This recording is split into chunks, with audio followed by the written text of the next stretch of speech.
I want to share with you what I consider to be the signs or the clues of love. We all know that success leaves clues, but just like success leaves clues, failure leaves clues as well. Happiness leaves clues, love leaves clues. Now, how do you know when there is love? And how do you know when there is the potential for love? I believe that although love is an art form that is expressed in different ways, I believe that there are some fundamental ways through which you can discern at an early stage whether there is true love in the relationship or not. Now, I am not talking about the love between, in this instance, I'm not referring to the love between a mother and a son, or a parent and a child. I'm referring more to intimacy. I'm not referring to the love between friends who are just friends. I'm talking about intimacy right now. Love leaves clues, and it's important that you study love and you observe the love that you're receiving from someone you care about, but also the love that you're giving, to make sure that you're expressing the love in the way that it should be. Like an art form, you have to express it in your own way. But because there are always more than one person involved, and in this instance, let me assume that it's between you and someone else, you have to understand how to give love, but also how to receive love. Now, the first thing I want to say, the first sign and the first proof of love is the willingness to love yourself. Now, that might sound as a rather obvious thing that you would expect, but in most relationships, most people are happy to give love, but they don't love themselves. And I don't believe that you can love someone else without loving yourself. I like to use the statement that I'm going to love myself because the more I love myself, the more I can love you. And the greatest of all commandments does actually say, love your neighbor to the same degree that you love yourself. So it's impossible to love your neighbor, to love a friend, more than you love yourself. If that is the case, then I would caution you about going back and studying what you're giving, because if you're giving something that you don't believe you're worthy of receiving, then perhaps what you're giving is not true and it's not coming from a genuine place. The first sign of love is that the person giving the love, or you giving the love, has to be in a position where you love yourself too. I believe that self-love precedes loving other people. It has to precede loving other people. And if you cannot spend time with yourself to love on yourself, to nurture yourself, to esteem yourself, then that is a sign that the love and whatever love you give others will be incomplete. It will not be complete. To love others and love others well, you must love yourself. Let me state this so you understand and you don't think or you don't misunderstand what I'm suggesting or what I'm saying. Self-care is very important. Self-care is you keeping for yourself or giving to yourself what you need. So self-care is giving to yourself what you need. For example, love, caring for your needs, investing in your mind, investing in your personal development. That is something you need. Selfish, on the other hand, is different. Selfish is keeping for yourself something that belongs to another. So when you're selfish, it means that you're refusing to give to someone else something that they deserve and they need, but you're holding it back for yourself. And in most cases, you don't need it. That's selfish. And it's important to understand the difference, because the quality of your life and the quality of your love expressed will rarely and will seldom exceed the quality of love you're willing to give yourself. So number one is that you must have a love for yourself. The second sign, or the second proof of love in any relationship, is the almost a passionate need to give. But let me qualify that, because it's not just giving, it's giving wisely. What does that mean? Well, just in the same way that a mother has a love for a child and she's willing to feed the child, she expresses her love by how she feeds the child. And let's assume the child is perhaps 2 years old. She has to give the young baby maybe some form of milk or some food of that sort. Something that the baby at that stage of age is able to consume and will provide the level of nourishment that the baby needs. Now, if the mother decides, I'm going to stuff a steak, which is a good food, by the way, but stuff a steak down the baby's throat, well, the baby has not conceived the teeth to be able to handle that type of food. Now, the mother still loves the baby, but what the mother is giving the baby is not appropriate to the age of the baby. Now, let's reverse that slightly. Let's assume now that this baby has grown up to become a very intelligent, beautiful lady in her 30s. Now the mother can give her some steak because she can eat it, digest it properly, and it gets to nourish her body. If the mother decides, on the other hand, to give her some baby milk, again, what she's giving, although it's coming from a place of love, is not appropriate for the time and the season at which she's giving it. So love has a need to give. One of the proofs of love is the need to give, because love has to love. Love has to love, and that love that we all have within us has a tendency to want to give that love to other people. And the more you hold on to that love and refuse to share it, the more lonely you become, the more depressed you become, primarily because love is directional. If you withhold love from going out and you keep it and you want it to come back in, it's like a tree that withers in the winter. You start to wither on the inside because you're stopping yourself from doing what you were born to do, which is doing what you are in your purest state, which is to give love. But love has to be given intelligently. Hence my reference to giving wisely. One of the proofs of love is when someone is giving you your love based on what you need. Now, we all have needs. We're very different. A man is very different from a woman. And that's rather obvious for various reasons. But I'm now referring to from the point of love. Receiving love and giving love are expressed differently, both for a man and a woman. And giving wisely comes with wisdom. It's being able to study the opposite, or your other half, or the other person, to understand what they need. The same way a mother has to study a baby to understand at this age, what does this baby need?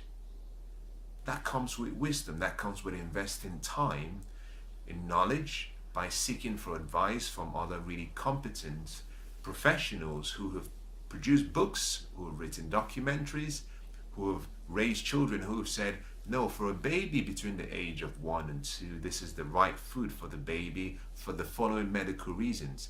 A mother invests all of that time to become wise so that her love is expressed in the right way. So if you're in a relationship, one of the questions you have to ask is, am I receiving what I need? Because someone can love you, but they don't give you wisely. Someone can love you, but they're not meeting or fulfilling your needs. And I'll talk about this later on, because I believe understanding the needs of the other person is one great sign of love. Now, the next thing you need to look at, if you're trying to understand, and you're saying, I don't really understand, or I don't really know if there is love, or if this is love. It's wherever there is love, there is the willingness to invest time and your presence before any material gifts. And let me say that again, because I think it's very important. Wherever there is love, there is the willingness to invest time and your presence, which is yourself, in the person before any material or tangible gifts. Why? Well, time is your most important asset. Time is the one gift that we all receive at birth. You know, whether you're born from a rich family or poor family, whether you're male or female, irrespective of your ethnicity, everybody gets the same 24 hours every day. And every day we exchange that time to develop relationships. We exchange our time to develop intellect and intelligence. We exchange that time for everything that we have. Everything you have in your life is a product of something that you had to exchange your time for. If you have a scarf, your scarf was paid for by money. The money was acquired by you, if you work, exchanging your time first with an institution where you had to study. You gained some understanding about arithmetics and writing and reading. You leverage that, and now you understand business or whatever line of work you do. And in exchange, you went to a company and said, I'll give you my time, I'll give you my knowledge, but I want you to pay me a certain amount. And so part of that money that you're paid, you used to buy a scarf. So everything you have in your life is a derivative of your time. And therefore, when you invest your time in a relationship, you're not just investing the passing of the clock. Time is not just the passing of the clock. Time is life. So every hour you spend with someone is an hour of your life invested in the person. And the investment of your life and yourself, your presence, is the highest and the best gift you can give anyone. Think about this. You know, it's easy for someone to send you a gift, some flowers, to appease you. It's easy for someone to send you a gift, perhaps a DVD with your favorite comedy, or send you a bottle of your favorite whiskey.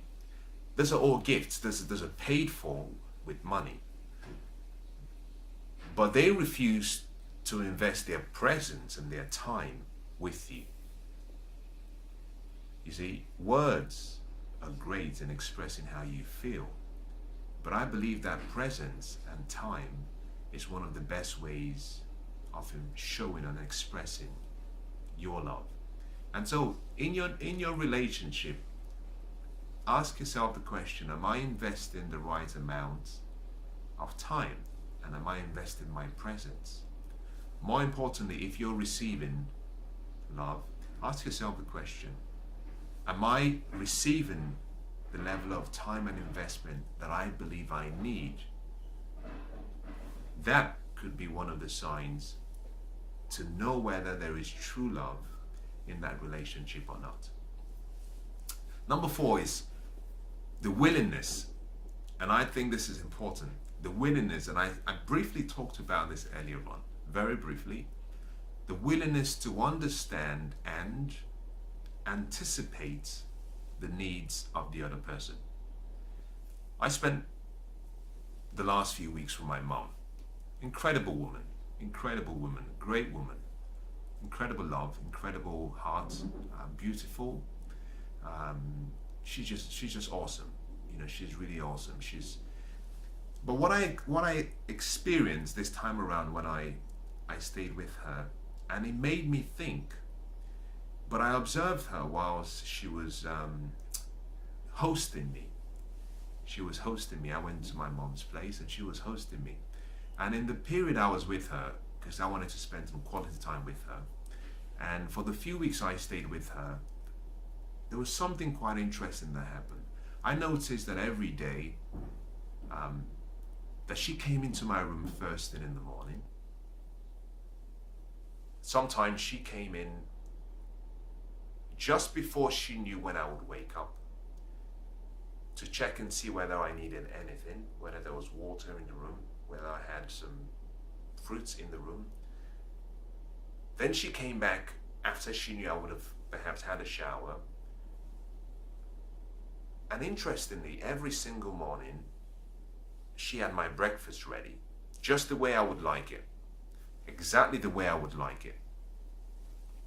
She had it at the right time when she knew I would like to have breakfast. In the afternoon, she did the same thing. If I was out, she rang. She said, "When would you come back? Will you come back? Would you eat out?" In the evening, she called. She said, "This is what I'm preparing for you." But the whole reason I'm explaining this is this, and I said this to her before I left. I said, I'm really grateful for how you've hosted me. You've really hosted me like a wife. And she started laughing. She says, "Well, I'm your mother. I know your needs. I know you better than, in some ways, better than you know yourself, because I raised you." And I found it really, really touching, because love anticipates a need. Love doesn't wait to be told what to do. Love takes steps to say, "I've studied you, I know what your needs are, so I'm not going to wait to be asked. I'm going to provide what you need in advance before you need it, so that when you need it, it's there for you at the right time." Now let me go into this a little bit. What is a need? Let me separate it by explaining in two ways. There's a difference between a want and a need. We all have basic needs, and I'm not going to go into the real detail of each and every one, but we have basic needs. Men have different relational, emotional needs than ladies do. In some cases, they're quite similar, but there are one or two that are very different. And understanding what the needs of your partner is really important. We tend to, and this is you refer to we as in men, tend to give love the way we expect to receive love. Two different things. Giving love and receiving love, in some cases, cannot be expressed in the same way. We tend to give love the way we would want to be loved. But in my experience, limited as it may be, and I know there are roughly about 3 billion women in the world, and therefore I am generalizing in this instance, but in my experience, I would say that in so many cases I've perhaps had to be taught, I've had to learn and study the type of love that I should be giving, because at the early stage I was giving love based on what I wanted to receive, and that meant it wasn't fulfilling a need. I was giving love, but it wasn't being converted in the way that it should have been received. And so I think understanding and then anticipating someone's need is very important. It's a way to know whether someone really cares and whether someone really loves. And how do you find out? I think you find out by studying the questions the person is asking you. Let's make this more practical. Let's say we have Adam and we have Eve. Adam wants to give love to Eve, but he doesn't really know. So what he starts with is he starts to give love based on what he expects to receive. Maybe he hasn't invested as much time in studying and gaining wisdom, so he is giving what he thinks is right. Now Eve can first of all judge and say, yes, the intent is right, the love is there, but I expect the love to not just be ignorant love, because there is wise love and there is ignorant love. Ignorant love is when you continue to give someone what they don't need. If you drive your car perhaps uses diesel, or perhaps uses petrol, or perhaps it's an electric car, who knows? The car has been designed to operate based on a particular fuel. And so what that simply means is that to get the car working in the way that it should be, there's an expectation that you should provide and you should put the right fuel, otherwise the car doesn't function. Now you can love your car so much, but you can be of the opinion, you could be naive and ignorant to the point where you say, I don't like petrol, I don't like the smell of petrol, and so I'm going to put water into the tank because I like water, and so I'm going to give the car what I like. Well, if you did that, the car wouldn't work. Now, it doesn't mean you don't love the car or you don't like the car. You're just ignorant in how to love or how to use the car in this instance. And that's what I'm just referring to, is that love has to be wise in its giving. It cannot afford to be ignorant. So the 4th item that I just mentioned is love has to anticipate the need, but before anticipating the need, you have to understand the need. Now, this connects with item number 5 that I want to talk about next. And I hope number 5 is understood in the way that I want it to come across. The 5th item and the 5th way to know whether there is love is the willingness for the other person to want to study you.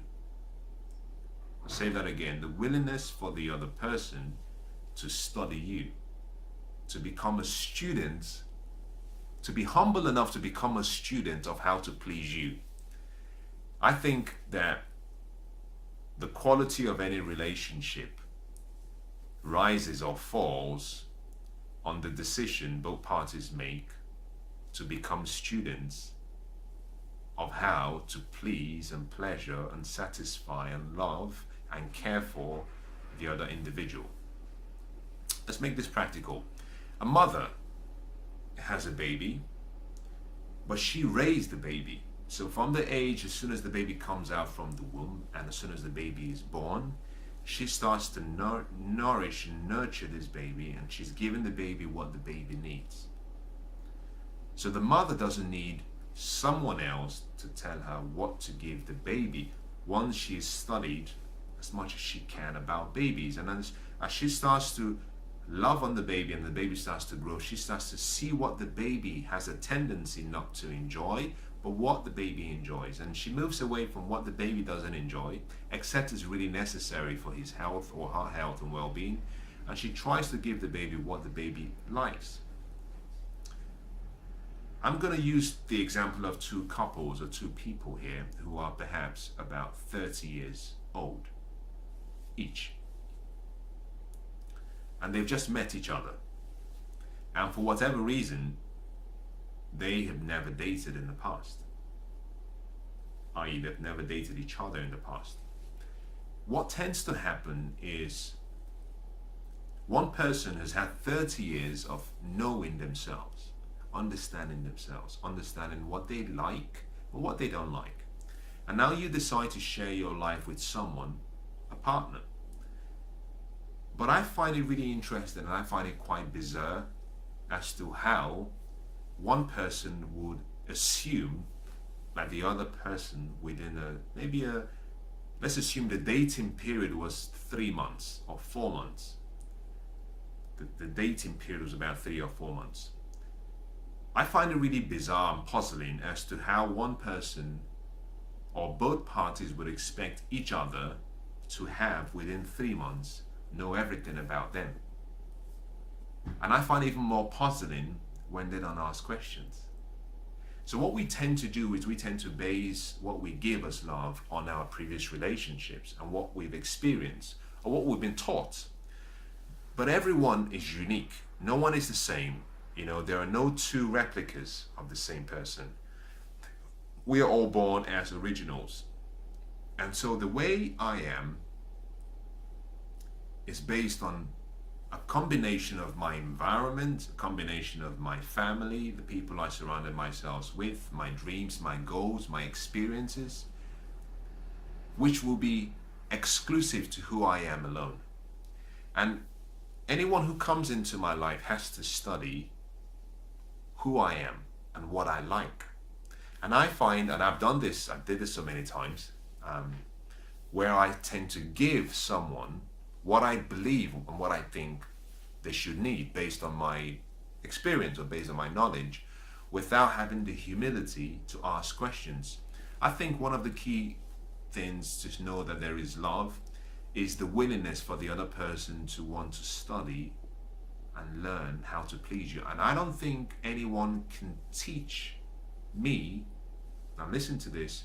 I know myself better than anyone in the world because I've lived with me for this long. The same way you've lived with yourself for this long. And so you are the best person to teach someone who wants to love you how best to love you. I don't really believe in experimenting. I don't think we're going to live to be 960 years to go through a whole process of trying to find out what works and what doesn't work. I think that relationships should be in a constant state of joy, happiness, excitement, pleasure, and passion. And every moment you spend out of that is wasted. I don't believe in experimenting and trying a few things and finding out it doesn't work or they don't like it.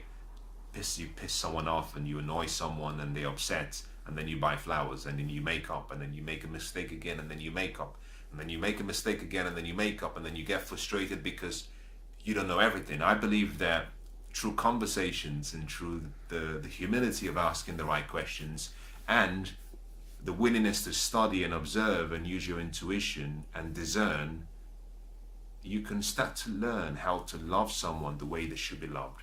So I would say that your ability to study the person you care for and you love is a sign that you really love them.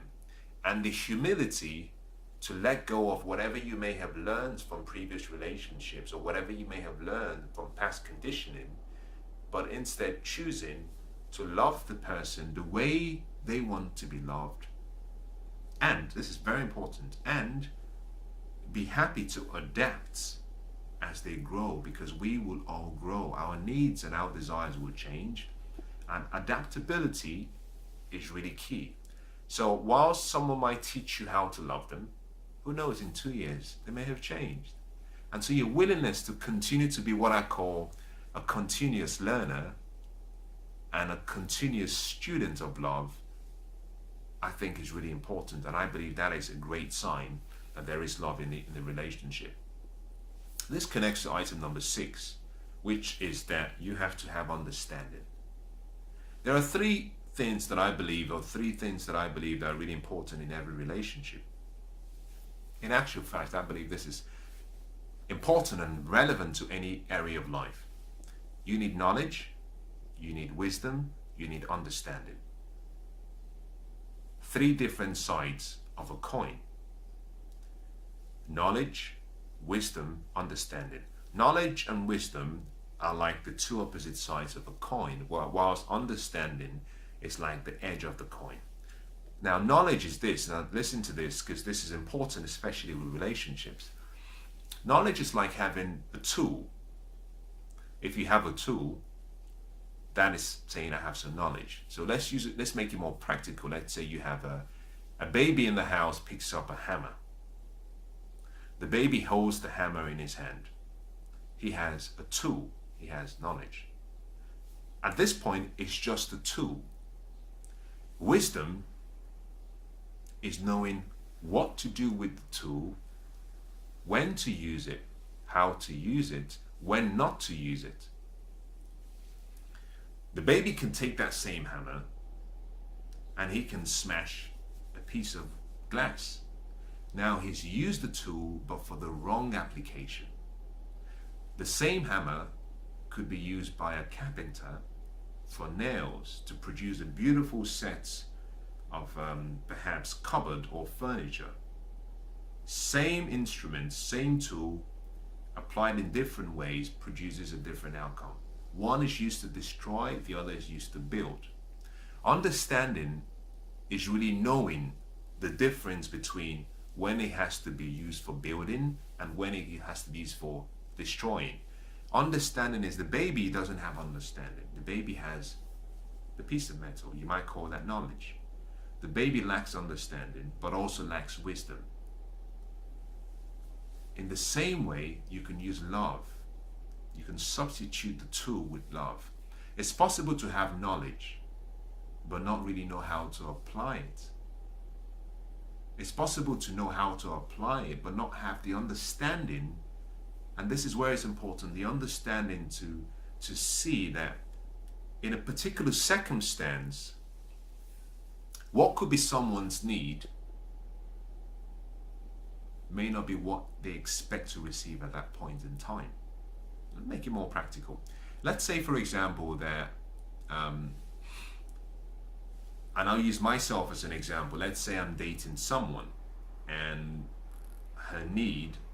one of her needs is, let's say, affection, which is one of the most important needs of a lady. Intimacy and affection, I call that one.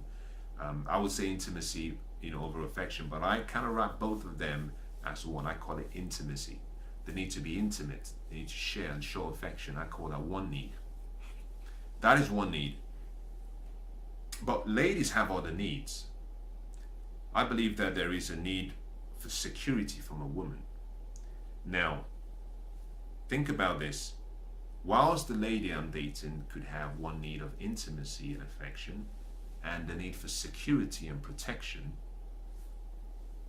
if I apply or I give her that need at the wrong time, so let's say we're out and it's dark in the evening and she's stuck somewhere and she doesn't feel safe, at that point in time, what I need to be giving her is security and protection. The need for her to feel that because I'm around, she's safe. Intimacy and affection will not work as much as it would if it were, back at home, in a nice romantic scene or scenery. At the point in time, she needs security. That is the need that I need to give. That comes from understanding. I have the knowledge, I have the wisdom, but I lack understanding.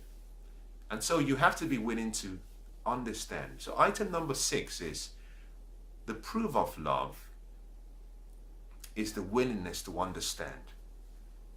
And sometimes you might be in a relationship where the lack of understanding frustrates you. And that comes from the lack in someone else adapting to the circumstances and scenario where you find yourself. So in your relationship, ask yourself this question: am I willing to adapt? Am I willing to learn? Am I willing to gain wisdom? Now, the next item I want to talk to you about is one sign of love cannot always be all soft and cuddly and passionate and exciting.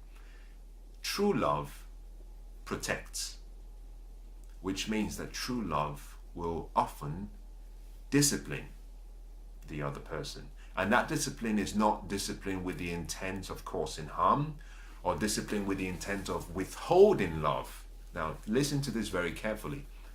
It's not withholding love. It's instructing the other on what to do and what not to do. Love sometimes will rebuke you. The same way a mother will say, well, if you do this again, I'm going to spank you. The mom is spanking you not because she doesn't like you or doesn't love you. She's spanking you because she loves you. And at that point in time, the baby doesn't understand, but it goes together with the ancient saying, if you spare the rod, you spoil the child. You have to develop and teach the child various ways of teach the child what I call honor or respect, how to do the right thing, so that as they grow, their character is formed and fashioned in such a way that it will provide them with the right guidance and be an asset to them rather than be a liability. In the same way, love has to, I would say, discipline. Love has to be willing to correct the other. Just accepting and saying, I love you whatever it takes. I love you as you are, and I don't want you to change, and I see no flaws in you. I think that is loving without wisdom. I'll clarify this by saying this. I'm not saying in any way that you should want to change another. But if you truly love someone and they've shared their dreams and their hopes with you, you now have a picture of who they want to become, what they want to have, what they want to do. With that information, when you see them living a life or doing something that contradicts what their dreams and vision and goals are, you have a responsibility to say, I love you very much, but I noticed that if you continue the path you're going, it's taking you away from your dreams and your goals rather than towards your dreams and your goals. Now that is correction. That is not trying to change someone. I'm not referring to wanting to change someone. I don't believe that it's anyone's responsibility to try and change another. I think people seldom change. I believe it's really a full-time job, from my experience, trying to change myself. I think it's been difficult if you've ever tried to get rid of an old habit or learn something new. It takes a while. And I know how difficult it is for me to change even myself. There are some habits that I'm trying to get rid of. There are some habits I'm trying to develop, and it's hard work. And I have to put in everything I have, all my focus, all my attention, just to change me. That I don't have much time to try and change someone else. And understanding how difficult it is for me to change myself helps me become a little bit more sympathetic towards trying to change someone else. So I would often say, let people be who they want to be, but guide them based on who they've told you they want to be, and correct them. And the willingness to correct and rebuke and caution them is a sign of true love. It is a sign of true love. So in your relationship, ask yourself the question, does everything go? Is everything accepted? Because if that's the case, you might want to take a step back and go back and see what the true symptom of that is and the problem lying underneath. It could be perhaps that there is not enough honesty, and there is not enough free will for the other person to express themselves, and therefore they might be withholding themselves from expressing the truth because they think the truth might perhaps upset you. I believe that where there is true love, there is honesty, there is sincerity. And where there is sincerity, people speak their heart and they speak their minds, but it comes from a place of love rather than a place of just being emotive. So in your relationship, take yourself back and ask yourself the question, am I willing to correct, or am I being corrected? It takes a level of passion and a level of interest to notice what is changing in people. It takes a level of interest and passion to recognize someone else's dreams and to be able to help them and guide them towards fulfilling those dreams. And love sometimes has to be expressed the same way you have the relationship between a mentor and a mentee or a protege. The mentor's responsibility is to correct and guide, and that's the same way love works. Each of you has to take the position of a mentor and the mentee, and then you change sides. And that means you can still be lovers, but you can still provide the nurturing mentorship role to help them achieve their dreams and their goals. And that is a good sign and a proof of love. The next item, number 7, is the willingness to listen. The willingness to listen. Someone can love you and not listen. It doesn't mean they don't love you. It means they're simply expressing their love the way they want to love. And until they listen, they cannot please you. Now I'll say that again. Until you're willing to listen, there is a good chance that whatever love you're giving, it's like an empty bucket. Sorry, it's like a bucket with a hole on the bottom. You can fill up the bucket as much as you want. If there is a leak, the water is going to drain out. Listening is one of the most important investments anyone can make in any relationship. People who are in sales will tell you this, that one way of selling, one of the signs of a good saleswoman or man, is listening and asking questions. Because you cannot meet a client's or customer's need without understanding where they're coming from, without understanding what they want. And in the same way, with love, you have to be willing to listen. If you will not listen for whatever reason, if you believe that you know it all already, and listening can be done passively and actively. Active listening is simply a process whereby you allow yourself, or you position yourself in a place where the other person is speaking and you're listening. So it's you're receiving. It's the receiving position. The other person is talking and you're receiving. But also listening comes in a passive way. And in the passive way, you're really communicating through questions. You're communicating through gestures. You're communicating through your body language without really saying much. What you're doing is you're setting up the environment for the other person to keep talking. I'll give you a good example. Let's say we're having a conversation. This is it. Let's say we're having a conversation, and in this conversation you make a statement, and I say, What I've done in that instance is I've given you an opportunity to perhaps say, why did you say that? Or don't you understand? By gestures and using your body language and subtly asking soft questions. The questions is not direct. So another way could be we're having a conversation and you make a statement and I say, well, how did I make you feel? You see, what I've done is I've created another path for you to continue expressing your emotions. So the passive listening is creating the environment where the person speaking or the person you want to listen to can express themselves even more. Very important. Listening is key. Listening is important. Now let me summarize everything we've talked about. This is not really going to work for everyone. The whole purpose of this is to understand something. Like any art form, everyone has to practice their art in a different way. Love cannot be expressed as one.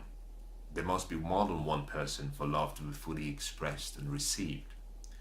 Although we're all different, and although you will express your